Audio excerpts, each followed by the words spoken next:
This is the Horse Radio Network. Well, good evening, everybody. This is episode 517 of the Stable Scoop Show on the Horse Radio Network. It's our Equestrian Roundtable show. Our sponsor of this episode is Arena Saddles, and you, our listeners. I'm Glenn the Geek, founder of the Horse Radio Network and host of Horses in the Morning, the longest-running daily horse podcast in the world. Well, we have a great roundtable for you tonight. We do this twice a month, and I invite industry professionals and listeners to tackle the hot topics of the day in the horse world. Tends to be a little more serious than my other show, Horses in the Morning, so which that's more silly and just a lot of fun. And this one tends to be a little bit more serious. If you're watching live, welcome. Please put in the comments where your first name and where you're listening from, because we can't always see your names in the comments, and all the panelists will be able to see it too. Chattanooga, we have Chattanooga in the house. That's very cool. Love Chattanooga. Been there a few times. So put that in there so that the panelists can see where you're from tonight.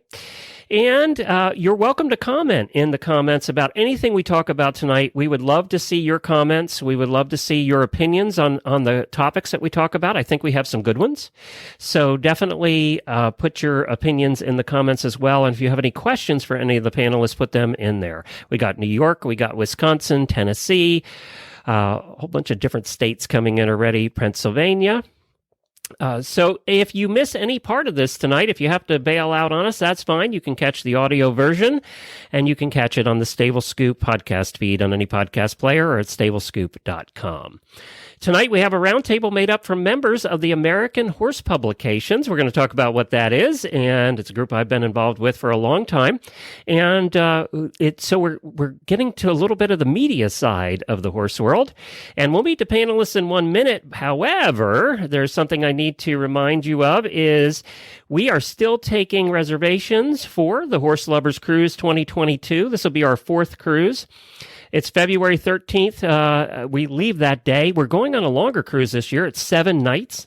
That's granted that we're counting on cruising to be back by then. Let me just add that. It's the Royal Caribbean Harmony of the Seas. It's like the second largest cruise ship in the world. There's 6,000 passengers. So it's a little bit longer than we usually do, and that's because we wanted to do one of the bigger ships. We love this size ship. It is so much fun. There's so much to do. There's 27 restaurants. I mean, it's just an unbelievable ship. So we're all getting together. There's 40 people. I think 20 cabins already signed up. We usually get around 50. It's still available to sign up. HorseLoversCruise.com. And the nice part is you can cancel before final payments are due at the end of the year. You can cancel out and get your money back. So, you know, if COVID gets worse or whatever happens, or don't feel comfortable cruising, you still have the opportunity to cancel out. So HorseLoversCruise.com has all the details. And our travel agent from MEI Travel, you can contact her and she'll set up your cabins and talk you through it. She's been on the cruises with us before and is going again this year. So it's a lot of fun.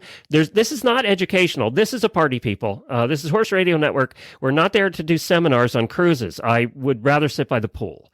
So we're there to party and have a good time with each other, do some karaoke and some dancing and just have fun. So it's a bunch of horse people getting together, and of course they end up talking about horses. So I wanted to mention that. One other thing, our title sponsor for many of our shows and our longest running sponsor for 12 years is Kentucky Performance Products. They have a free sticker giveaway. They're doing these collector stickers. They now have one for winter and spring, and they just came out. Oh, I put 2 of the winters up there. They just came out with an eventing one that is really cool. You can get them free. Just go over to kppusa.com/free sticker. If you're watching this tonight, you're a listener, a fan of the Horse Radio Network, you can get your free stickers, collect them, put them on your horse trailer or wherever you want to put them, your tack trunk. And you can find those over there. A bunch of people have started getting their stickers already. So the products for doing that.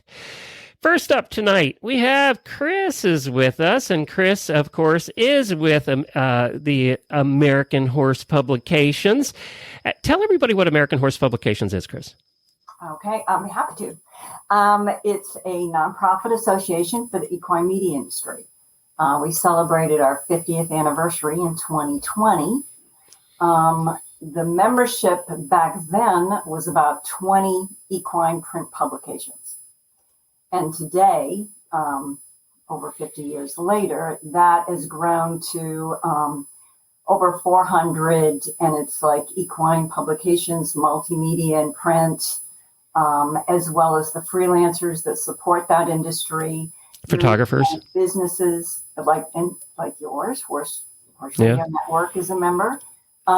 We've got equine businesses, organizations, colleges, and students all belong to American Horse Publications. I remember when I contacted Chris years and years and years ago when nobody knew what a podcast was, and I said, we want to join, and she was like, I don't even know where to put you. What's funny.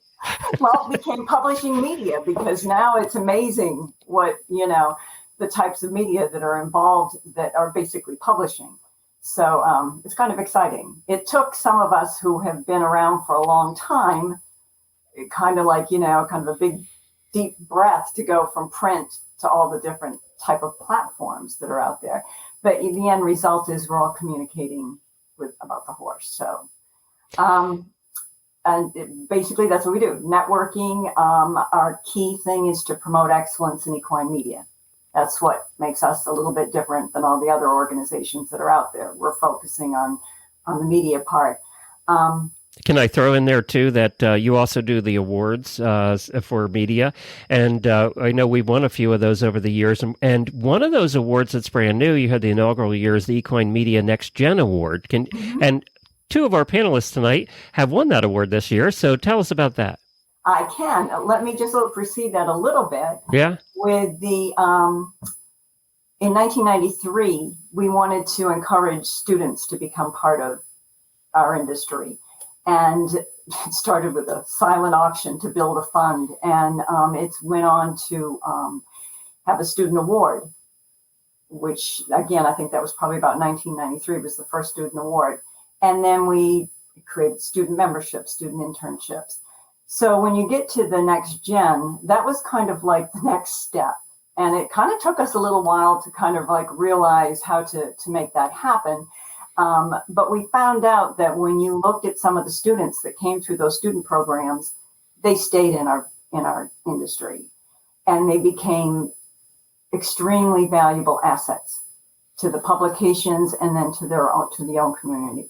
So the next gen was like, okay, how do we now attract those different younger generations? I mean, all businesses look for that, or, industries are looking, how do we, and this was a way that we could recognize those young professionals between the ages of 25 and 35 who were active in our industry, either as a staff member or as a freelancer, so that we can tell the world about them and to encourage and engage them in remaining part of our industry. So that's where we developed that in 2020. And then we created this. The first award is 2021. We have two incredible young ladies that I'm very, very proud of. And one of them is actually a former student award winner. And one of our other panelists tonight is also a former student award winner and a past AHP president. So you can tell what this means and how rewarding it is for our association. Very good. Well explained. Thank you so much for doing that. I appreciate it. We're gonna say goodbye to you now because we're gonna bring on the panelists and everybody you just talked about. We're gonna bring on. So thanks, Chris. It's been thank you for everything you've done for us at the Horse Radio Network over the years. You've been very kind. So vice versa. It's a win-win all the time, Glenn. Thanks a bunch.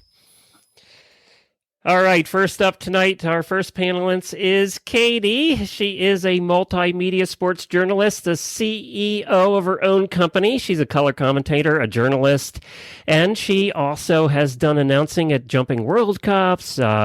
She's announced show jumping events across the globe, moderated at the FEI Sports Forum in Switzerland, and is set to be, get this, the chief liaison officer for Olympic broadcast services at the Tokyo Olympics. I'm just a little bit jealous, Catie. Just a little bit jealous, I have to say. That is so cool. I'd be lying if I said I wasn't excited. It's a tremendous opportunity and an incredible honor. So I'm very much looking forward to it. Of course, it's been a bit of an unprecedented year, and this should already have happened, but I know it's going to be worth the wait. So I'm very excited. Can I tell you how impressed I am, by the way, of you? You are one of the award winners this year, but how impressed I am of any announcer who can announce at a horse show. One, get all the names right, because I'm not very good at that. And just remembering all the little tidbits and of information about the riders to make it interesting for the spectators, right? Or for the people watching. That's a skill that is just unbelievable. Thank you. You know, of course, it takes practice, and I've always been a bit of a nerd, just generally, of our sport and of languages. So that certainly helped me with names. And I don't go into anything blind. I do so much research, so I'm not just spewing those facts off the top of my head. Some, of course, I've gotten to know the riders and horses. I've seen these combinations, throughout the country and, in multiple times. And I build off that knowledge every time I see a combination on course. But of course, I always have notes. So don't think that it's all just memorization. I promise I'm not that perfect. Yeah, but I mean, talk about multitasking. An announcer is the best multitasker in the world because you're really thinking ahead. You're doing a dozen different things at one time. It's amazing. All the time. Yeah, I mean, it's incredible. Well done. I'm very impressed by that. We're going to talk a little bit more about your business later on in the show as well. But let's bring your fellow award winner on. We have Tori with us. Hi, Tori. Hi. Thank you so much for having me, Glenn. Now, you're a journalist, a photographer. You're also a writer. You founded Equestrian Cooperative Nonprofit this past year. And you've done so many cool things. What are you most proud of in what you've done in media? I would say co-founding the Equestrian Cooperative.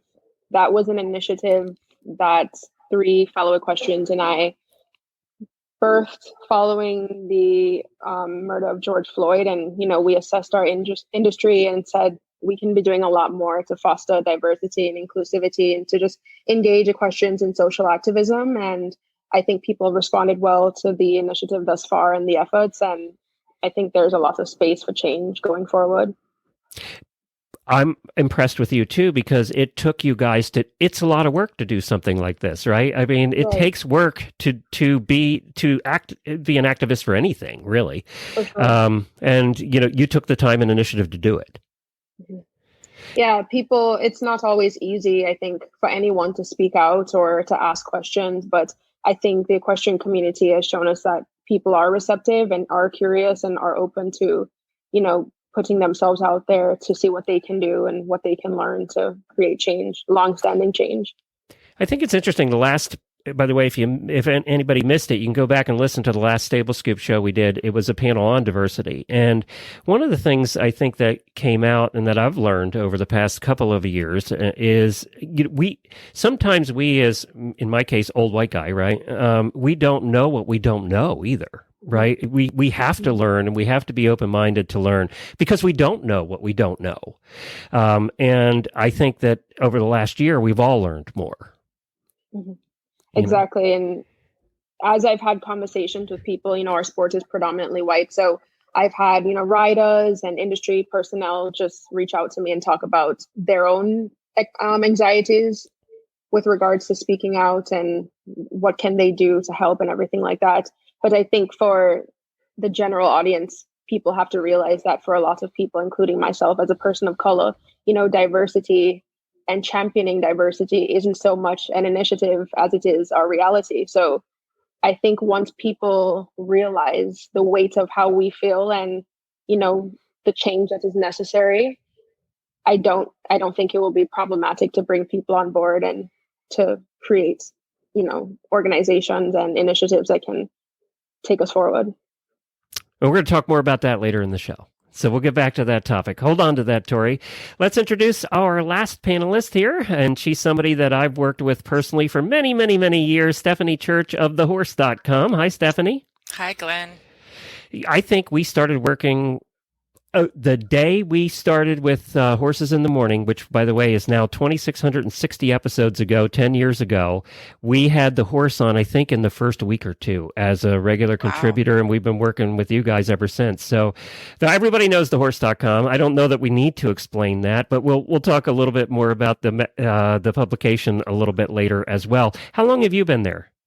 I have been there going on 22 years. Yes. Wow. It's unbelievable. I don't know where the time went. I don't know anybody that's had a job for 22 years, to be honest, the same job. That doesn't happen anymore. I know. It's very rare. I'm doing exactly what I was trained to do. And I, luckily enough, have had 6 different roles during that time at the horse. So, And now you're the big boss, the big cheese.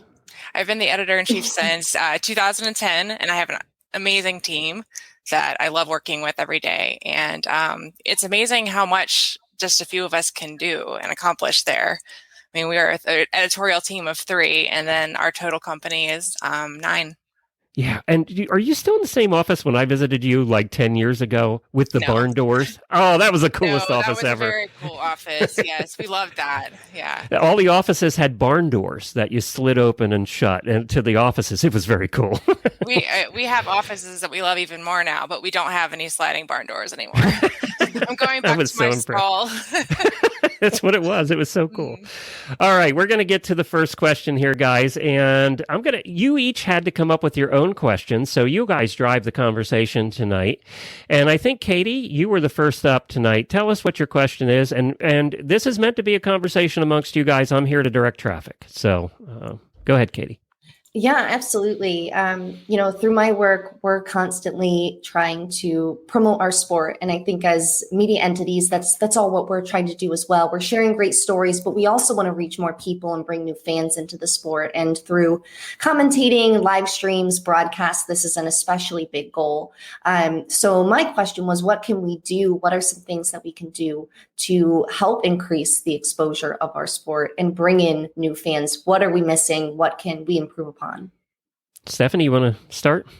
Sure. Okay. Well, I live right here in Lexington, Kentucky. So the proximity to horse events is just amazing for everyone, whether you're a horse person or not a horse person. So we have the Kentucky Horse Park about 7 minutes away. And if you go to the Kentucky Horse Park as a general member of the public, you can watch a horse show. You can go to a museum and learn about the history of horses and racing, and you can see different breeds of horses.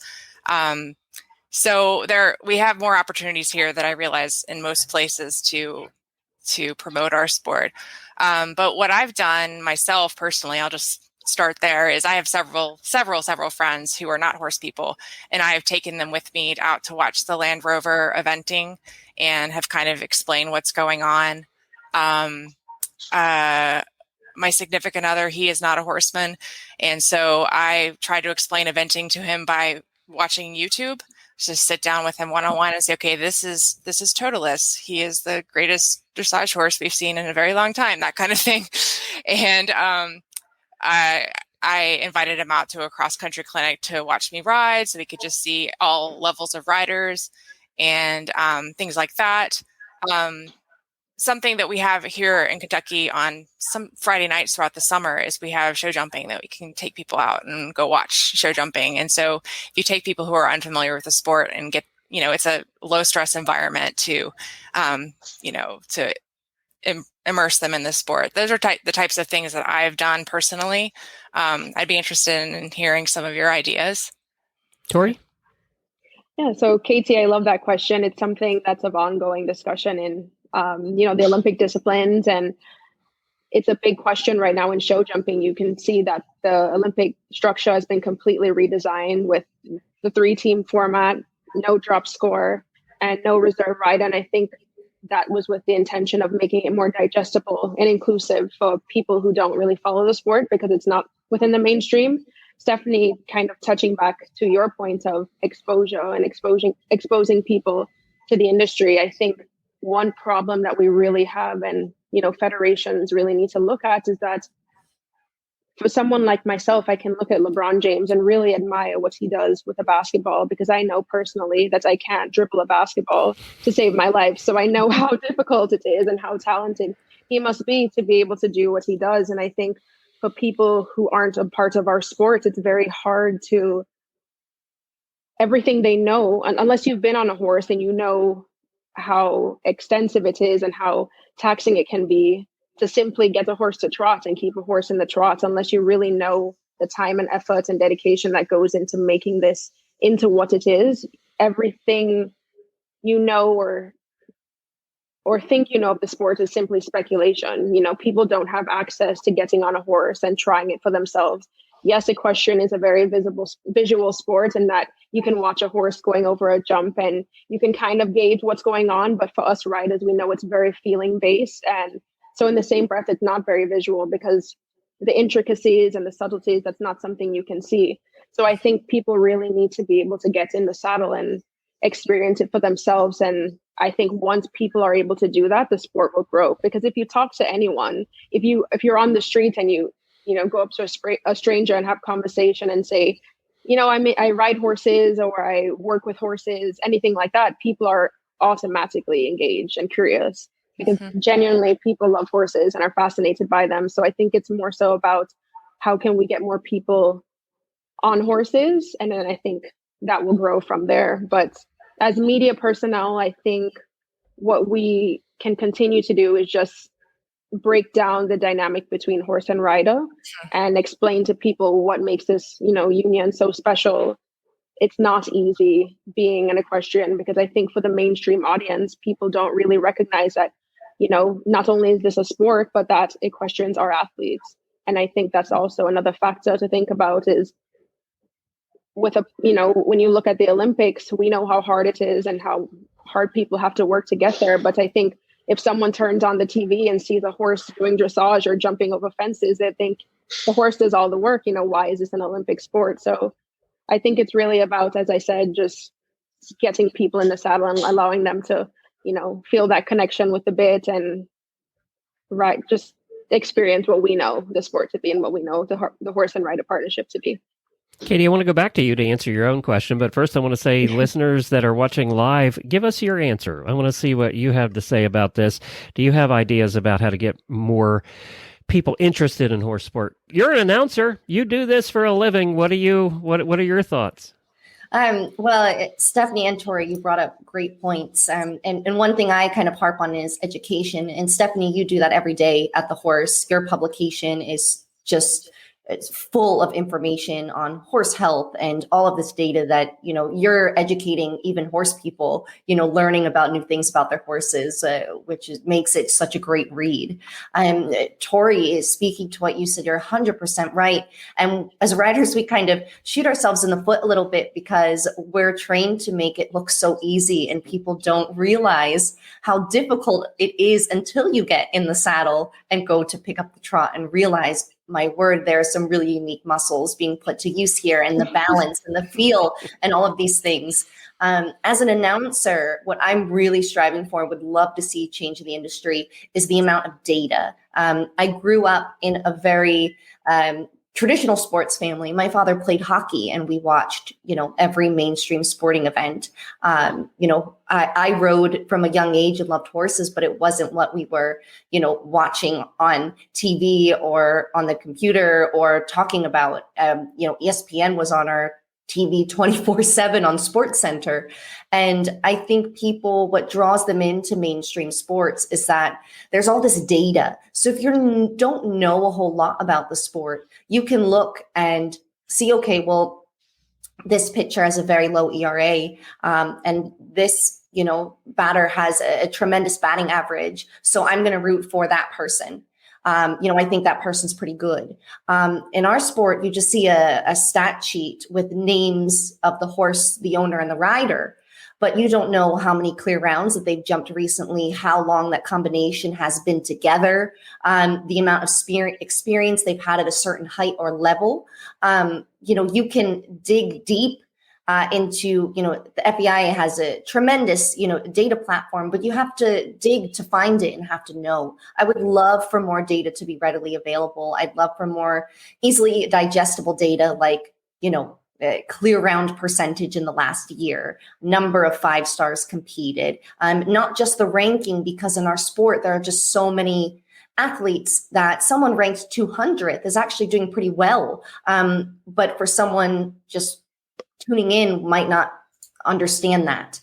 So I would love to see more data in our sport, because I think once you understand something, it makes it easier to follow, and then you want to follow again. And I see, liken it, Stephanie, you'll know horse racing. Of course, you have a former graded stakes winner, in your barn, and people love horse racing because they can look at the racing form and pick the favorite and put a couple dollars down. And when that horse wins, they feel connected and they want to go again. I'm not saying that gambling is the answer in other equestrian disciplines, but I think just having more of that data and something that you could say, McLean Ward, he sure wins a lot. I'm gonna root for him and follow. And when he wins, say, oh wow, like I know something, and I'm gonna take this information and maybe learn a little bit more. So that's what I would love to see happen. I'm going to add to that too. Podcasting statistics just came out from the most recent survey, and it's a very large survey. And the number one reason people listen to podcasts now is entertainment. And then education is second. So I've always said, since I married into this horse thing 30 years ago, and she drugged me to horse shows, and I was a horse husband who knew nothing about horses, so I was one of those people you guys are talking about, right? But I went to the horse shows, and I loved the horse shows that also had something else that drew people in. Fair Hill was great at that. They had a dog show. They had all kinds of other activities that would draw the general public in, and they would watch horses, and now all of a sudden they might develop an interest in that. Devon, I was so devastated to see Devon was canceled this year again. Devon Fair and Horse Show is a perfect venue for that and a perfect example. They draw them in also with the fair that's going on, but then they're also watching horses. So as far as getting people there in person, I think you're all right. They have to get there. They have to develop some interest in it somehow by seeing it. And then maybe that translates into TV watching and all of that. But there has to be some impetus, whether they're being drug out there by their new wife or friends or whatever. You're absolutely right. That's what you have to find a spark. There has to be that spark, whatever that spark is. And I think we're all getting better. I think look at Wellington. They make that a party on Saturday nights and non-horse people come out, right? Mm-hmm. Because it's a whole event. It's not just jumping. It's an event. So I think that's the kind of thing we also need to do. Hopefully the World Equestrian Center and, Kentucky Horse Park has done that with Land Rover. So I think we're going to see more of that coming. I think we're figuring that out. And then announcers who make it fun. Mm-hmm. Yeah, we try not just to spew data. We want to share the backstories behind it as well. And that's what I'm always striving to do because, there's a lot of heart and a lot of hard work that goes behind every partnership. And if we can share that, and that's a heartwarming story that someone wants to follow, it does provide a little bit more context that I think is interesting. Look, we're going to wrap up this question, but I love what Kimberly said. Look at the growth of poker, darts, and they even show cornhole tournaments on ESPN now. There you go. I love curling. I love watching curling on the Olympic Channel. I really do. It's great. It's very soothing, curling. All right, let's talk about our sponsor for this particular episode, and we really appreciate them continuing their sponsorship, and that's Arena Saddles. You can find Arena Saddles. They're perfect in any arena. They are available in dressage, jumping, and all-purpose models, all classically crafted from beautiful European leather with meticulous attention to detail. You will turn heads in any arena with the confidence that your saddle is comfortable for you and your horse. Whether you're nailing your canter transition at sea, perfecting a 5-stride line in the 3-foot division, or galloping the countryside with wild abandon, there is a perfect Arena saddle for you. Go to arenasaddles.com to learn more and to find a retailer. That's arenasaddles.com. All right, Stephanie, I think you had the next question. Yes, I do. So I know that culturally we hear a lot about how millennials or Generation Y are unwilling to put in the work, obsessed with their phones, yet afraid to talk on them, and they don't have the discipline and determination to carry our industry forward. So that's culturally, but you read about it on people's Facebook posts too, generally older members of the industry wondering how in the world our industry is going to move forward in the hands of the younger people. But my take is that's a big misconception. I've managed and I've worked with millennials, and they're some of the hardest working, most efficient people with a sharp eye for what will make a story or a business successful. So I'm just curious, ladies, if you have experienced those attitudes and what you would say to those attitudes. Tori, you want to lead? Yeah, sure. I personally haven't. I mean, with family, they'll make jokes like, you kids just do this and you just do that, back in my day. But I think within the workspace, I work with a predominantly young team, and we are all hardworking and dedicated. But I think I don't like the generational generalizations, because I think they miss the bigger picture. So the Gen Z and the millennial population that I know, we're very passionate, but we're also very purpose driven. And I think that's a shift maybe from the boomer generation. We're not afraid to pivot from tradition and to cultivate workspaces and lifestyles that best suit us and can best allow us to be our, follow our purpose and, destinies and life paths. But I think that it's a matter of people really finding what works for them. And I think it can be threatening when you're so used to, maybe the 9 to 5, for example, and then you see millennials or Gen Z come and say, we want to break up the workday. And it's not so much that we're lazy or that we don't have motivation or work ethic, but we're just not afraid to avert from the status quo and find what works for us. Mm-hmm. Catie? Socially, I get a lot of it, especially because I look particularly young for my age. A lot of people, I get more people ask me how old I am. It's constant. You can drink, right? You can drink, right? I'd love to get carded now. Now, when you get to a certain age, it's like, hey, yeah. Hey, why didn't you card me? But it would be when they would be, oh, you're a millennial. You'd kind of like shirk away, not want to admit it.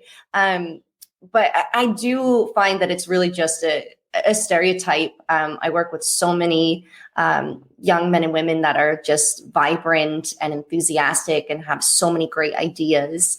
I think our group comes with, yes, we are glued to our phones. But I do think it's something that you kind of outgrow a little bit as you reach a certain point in your career.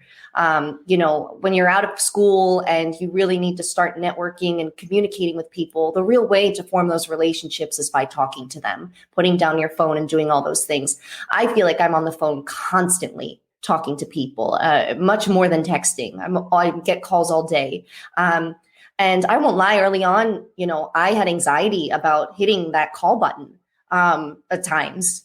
And now, I'm just so comfortable with it. So I think it is something that we're so used to just being, on technology. It brings a very unique skill set that allows us to do a lot of really great things. But I do think there comes a point where you just have to, get out there, put yourself out there a little bit more. I think sometimes your phone can be a little bit of a security blanket in social situations or even in the workplace. You're new, you're young, you're still kind of learning. You don't want to have that awkward silence. So you kind of look on your phone and you can always do something.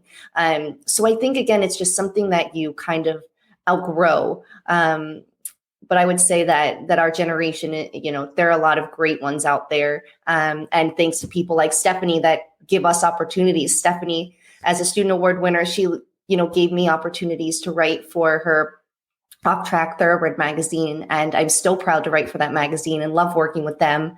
And, her partner in that endeavor, Alex, I believe was also a nominee for the NextGen and is a wonderfully talented, amazing human.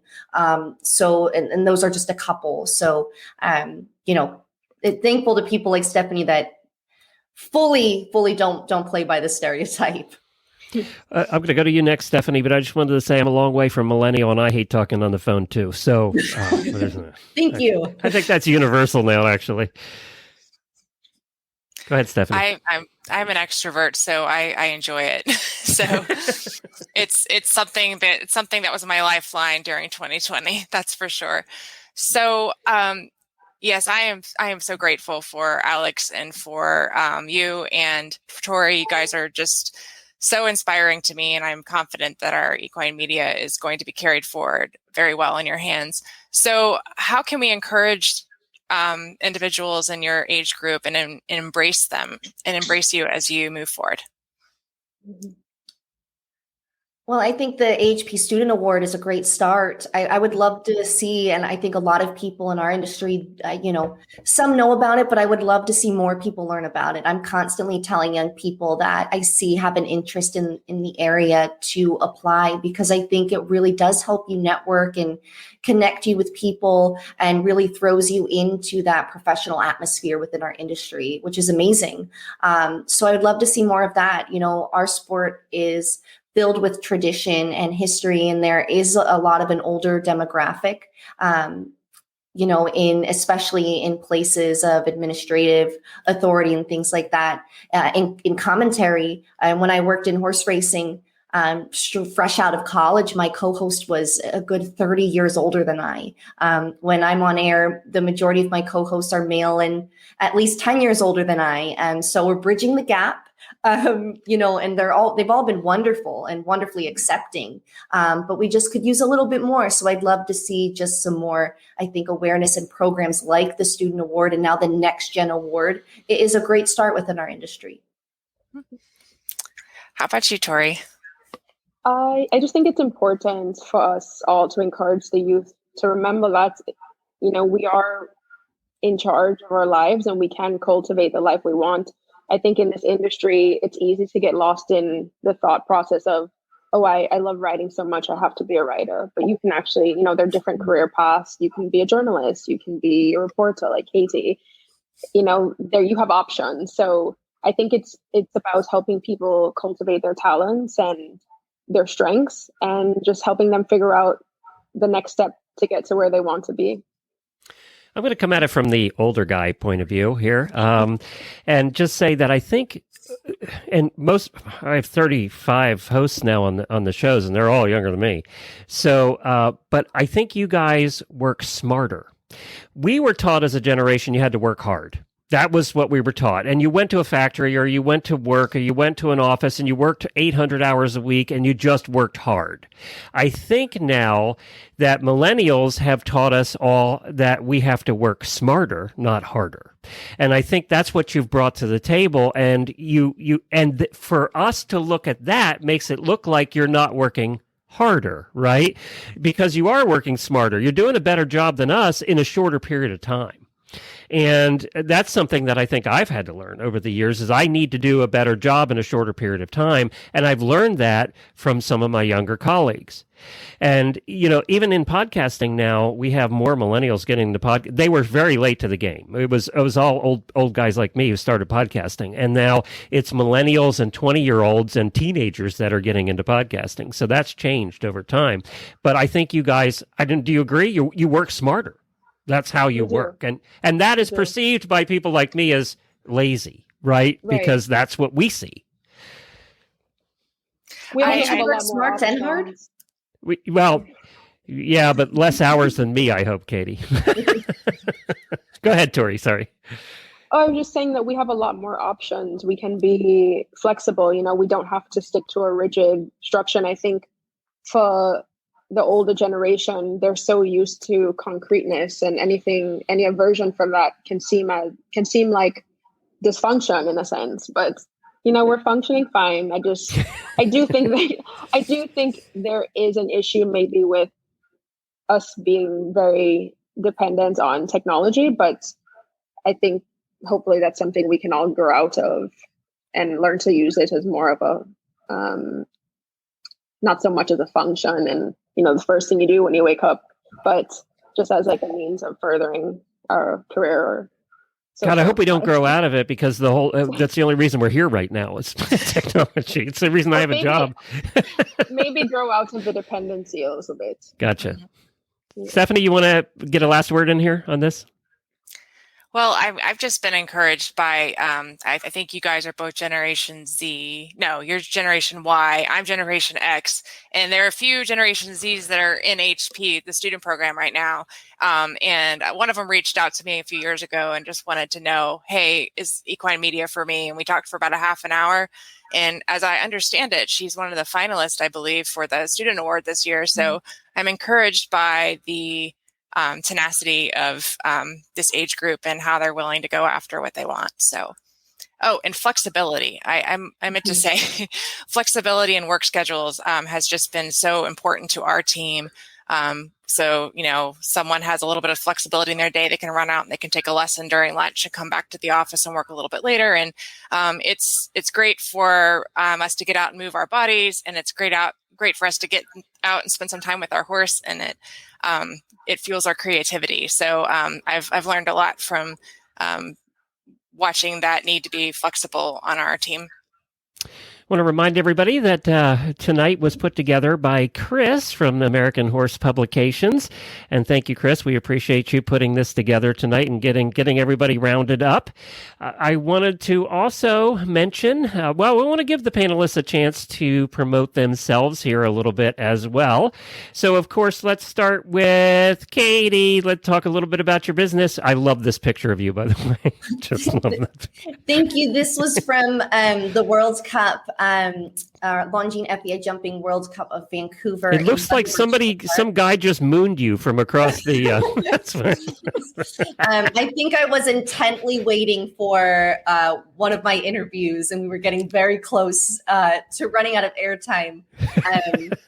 But that was one of my favorite venues at Thunderbird Show Park in Vancouver, BC.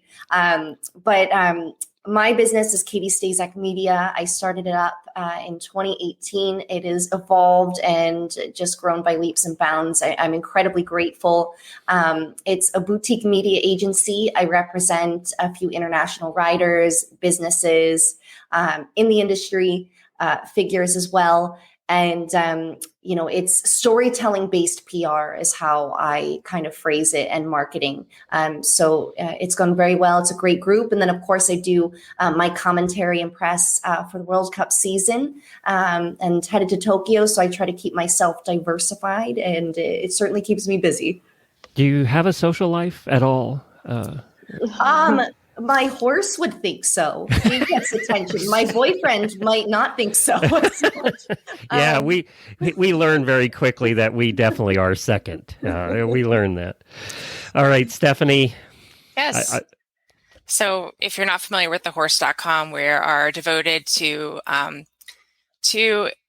educating the horse owner on all things horse health, everything from research to behavior, and we basically take the really complicated concepts and we translate them into something that the layperson can understand. We're also a great tool for the veterinarian in going to their clients. We have the monthly magazine, which is subscription-based. And then we also have the website, and I think more than 30 newsletters go out a month. I may be undercounting that. We also have an Ask the Horse Live, which is a live event where we feature different health topics and experts, and that gets turned into a podcast. And we also have an Equine Innovators podcast, which is talking to researchers about new research that is coming out. And we'd love to have you at thehorse.com if you're not already a follower, a fan, a follower, or subscriber. And I want to give a plug, too, for American Horse Publications. If you're in the media and you're not a member of American Horse Publications, you should be. Let's start with that. Yeah. It's American. Just search for American Horse Publications. You'll find it. Pull up the website, and you'll see all the information on there, how to become a member and what they can do for you. Also, I need to give a quick plug. If you miss any part of this show or miss the beginning of it and want to hear the rest of it, just go to stablescoop.com or look for Stable Scoop on your podcast player. It's the longest running equestrian podcast. That show started in 2008, so we've been doing this for a long time. And you can find Stable Scoop on there and then listen in audio form to the rest of it. I also did want to mention something that we're doing later in the year. This is the first time that I don't know anybody doing this yet. I think we're leading this band too. I've always wanted to get out and meet the listeners, and we have tens of thousands of them. So we're going to get on the road. We're going to take our RV, and we're going to go, my wife and I, for 5 weeks. We're going to visit 14 states and about 20 different farms, listener farms. We're going to do concerts, and we're trail rides. We're going to have meetups. We're going to do group trail rides and state parks and forests, and we're going to film. We're going to do audio and video on this one. We're going to do Horses in the Morning from the Road from on people's barns. And then we're also going to do weekly travel videos, travel vlogs with this as well. So you get to see fellow listeners' horses, barns, and all different kinds of things. I don't know if we're nuts. We're going to find out in August whether this is a crazy idea or not. But we're looking forward to it, and there'll be more about that coming as well, with details about where all the meetups are and how we can all get together. We did it in August because we figured we'd all have vaccines by then that want them. People who want them will have them, and we'll be able to get together again and get the hell out of the house. So I'm looking forward to that. Let's go to question number 3, our final question with Tori. So Catie and Stephanie, my question is, I'd like you guys to talk about what you believe the media's role should be in highlighting diversity within the equestrian community. Well, I'll go ahead and start if that's all right. As far as from a media standpoint, as an editor, I know that I can be mindful and I want to be mindful about pursuing owners, photos of horse owners and riders from various racial and ethnic backgrounds. And that also goes to how I choose my sources. So our sources are often veterinarians, and until I go to a conference, I don't often see the wide variety of people who are in the room at the American Association of Equine Practitioners Convention, for example. And so I need to make sure that I represent that population in my sources and my writing, in my writers, and also in my photos. And that's something that I am striving to do. Catie, you're coming from it from a little different perspective. So yeah, for myself, as from a writing perspective, I'd love in the past to feature up and coming riders. And actually it was what won me my very first AHP award when I was a college student, was a feature I wrote on Nael Nassar, who is now an incredibly successful rider at the top levels of our sport, and likely also headed to Tokyo should the games move on as planned. So for me, I would love to, I will take a closer look as I'm looking at riders that I can feature to make sure that I am featuring more a diverse set of riders, and going and making that extra effort to say, who is out there that I can give a platform to, because that's the gift and the ability that we have as journalists, writers, and media content creators. We can give people a platform. When I'm on podcasts or co-hosting a podcast, I've been fortunate. We've been able to make that effort already and feature some more diverse riders. And when I had those riders on, I said, what do you want to share? And what can we do? And how can we give you this platform? As we give you the platform, how can we help you make the most of it? So that is what I would like to do across all the platforms that I'm able and fortunate to work with in media. Tori, what's your thoughts?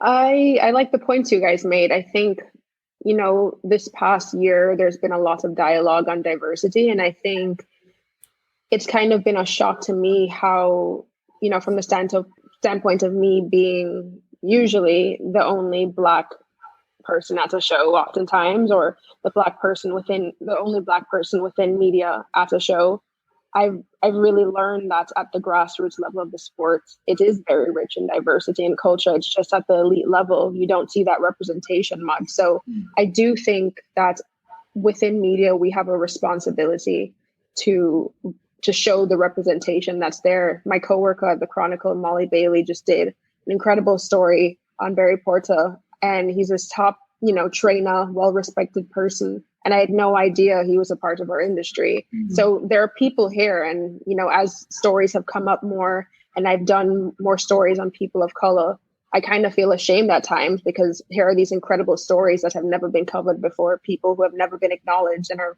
people who are making as much contribution as everyone else, So I just think we have greater responsibility to reach out, to do our research, and to find the people within our industry who are making contributions, because they for sure are there. And then once people see that representation, I think that's how we kind of help the sport grow. From the Horse Radio Network point of view, we have 20 shows, 35 hosts, and have done almost 12,000 episodes now and had 13,000 guests over the years. It's been incredible numbers. We've been inclusive the whole time, but I would like to say I did that intentionally. I didn't. It's just something we've done. It's not by accident. It's just the way we have done business all this time. Our production company is headed by an African-American woman. She handles all our production for all our shows, does a tremendous job. Flintstone Media, give her a plug. And she does a great job with that. We have hosts that are African-American. This company is partly owned by an Asian. You think you're a minority? Try Asians in the horse world in the United States. That's a real minority right there. I mean, they're she always joked that she was the only Asian carriage driver in the country. I think there's one other now. So,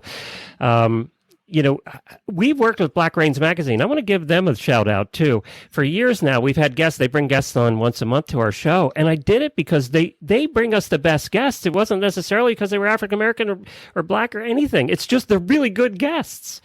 So I've done it by accident, I think. So I'm not taking credit for doing anything intentionally.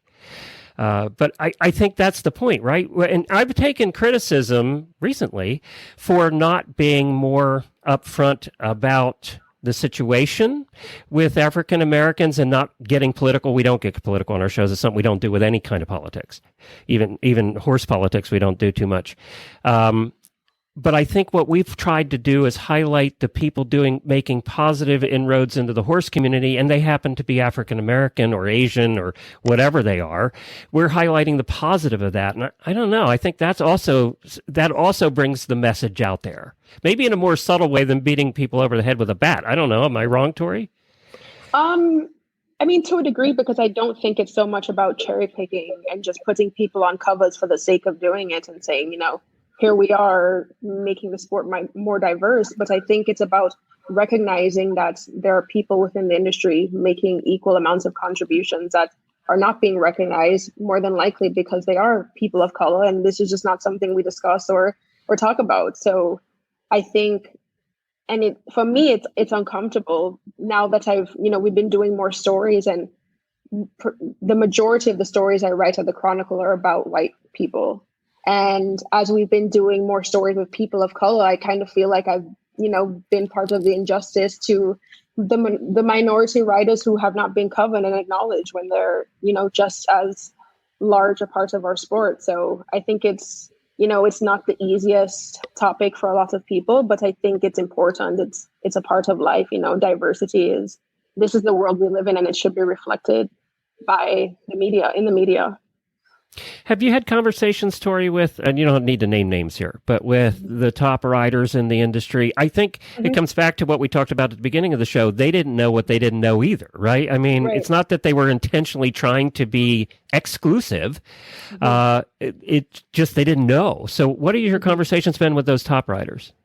So, I mean, I spoke to McLean Ward earlier last year, and he's not... It's fine that I mentioned him because I've talked about it. But, I think after George Floyd passed away, he was murdered. And I wrote an article about the spectrum of discomfort, where basically this is an uncomfortable subject for a lot of people. Me being a person of color, it's uncomfortable for me because it's not something I want to have to deal with. I don't want to be uncomfortable as the only Black person at shows. And we're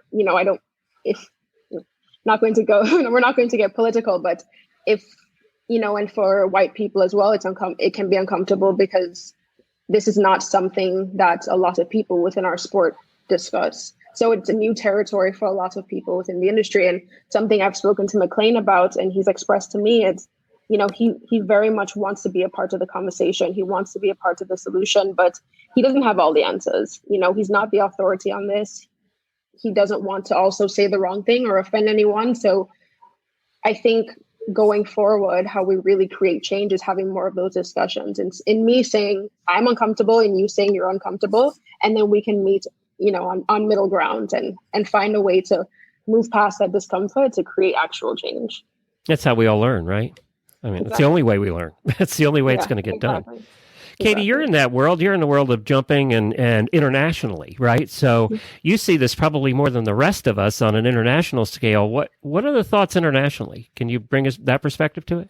Sure. I mean, we see, in Wellington, for example, we see, riders from all over the world. But I think, as Tori said, it's a difficult conversation to have. And sometimes you say, well, I don't feel that way. But then you have to, okay, well, you're still not, you're not helping, just because you don't feel that way. You have to take a step back and say, well, what is that person experiencing? Can I put myself in their shoes, and what can I do to help? And again, that's where I think, asking questions, like UOCF has started a DEI, diversity, equity, and inclusion program, and they have some online chats that I've been tuning into and listening to. And I think learning about the different programs out there that help support this, we again can give a platform, and it's also about education. I think internationally, seeing riders, you do see more diversity the more you travel around the world and just see people that are different from you. And I think, it's in our sports sometimes, even just in the way that the sport is judged, we're taught, to be the same. And sometimes what's different is scary. And I think that in itself is just something that needs to change. So I think it's something that you can learn from everyone around the world that you see that's different. And I think this is an opportunity to learn more and share the great things that other people are doing and take their lessons, and we can learn something from everybody. We had a conversation about Appaloosa's horses in the Hunter Ring the other day. So yeah, they're feeling that way too. Stephanie, do you want to add anything to this before we wrap it up? I think these ladies have described very well their own experiences. I've just been very excited to see the media and the various social media accounts highlight the contributions of men and women in the horse industry from various racial and ethnic backgrounds in the past year. I'm saddened that it took the murder of George Floyd to make people pay attention. I'm saddened that that's what it took, but I am very glad that I am starting to see the horsewomen and men who are from various racial backgrounds that are being highlighted, and in the main media too. Didn't you interview Tori, Brianna? Yeah, Brianna Noble. Yeah. And it brings me a lot of joy to see these women and men, their voices amplified in the mass media as well. Very good, guys. Let's bring Chris back in and thank her, because she's the one that set this all up. Chris, thank you so much for putting this all together tonight. Oh my God, it's just awesome listening to everybody. This is great topics. Are you proud of your children over here? I am very proud of my children. I agree. I feel the equine media industry is in good hands. And I think, as one of the older people, I'm thinking, oh God, am I like that? Am I just stuck in rigid concrete? I'm in trouble. But you know what? I think the fact is that publishing has gone through a bunch of changes over the years, and it's been hard to kind of adapt. But if you stay in it long enough, it's like my dad always say, to be comfortable, for it to be comfortable, you just have to keep doing it. You have to keep doing it. All of a sudden, this is comfortable now. It feels good. So this is what's happened with media. If you want to get stuck in the print part of the world, you just cut yourself off, really. There's a whole world out there that we're doing, and young people can really, really make that happen for us. And we do have to pay attention more to you. That was a wake-up call. And thank God, because Chris and I want to retire at some point. Yeah, that's what I'm thinking.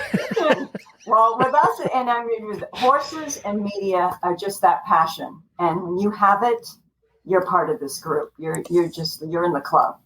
So we all feel very much, I think, the same. And that bond is very special. So doesn't matter what age you are. Well, you do a great job running the ship. I wanted to thank you for that. And it is American Horse Publications, if you want to go check that out. Stephanie is over there at thehorse.com. And Catie, what's your website again? KatieStaszakMedia.com, and on social media as well at Catie Staszak Media. And Tori, you write for the Chronicle too, don't you? I do. I write for the Chronicle of the Horse. Yeah, that's another. We've been working with them for 12 years, too, over at the Chronicle. We're friends with everybody over there. So thank you all for joining us. We really appreciate it. If you missed any part of today's show, go to stablescoop.com. Don't forget, we have 20 different podcasts on the Horse Radio Network at horseradionetwork.com. You can find a little bit of everything over there. And I do a show called Horses in the Morning. We are there every day, 5 days a week, just entertaining and having a good time. And maybe you learn something along the way as well. Search for that at Horses in the Morning on your favorite podcast player. That's it for everybody. We'll be back again in a couple of weeks with a different roundtable of panelists. Happy scooping, everybody. Hi, everyone. Bye. Bye.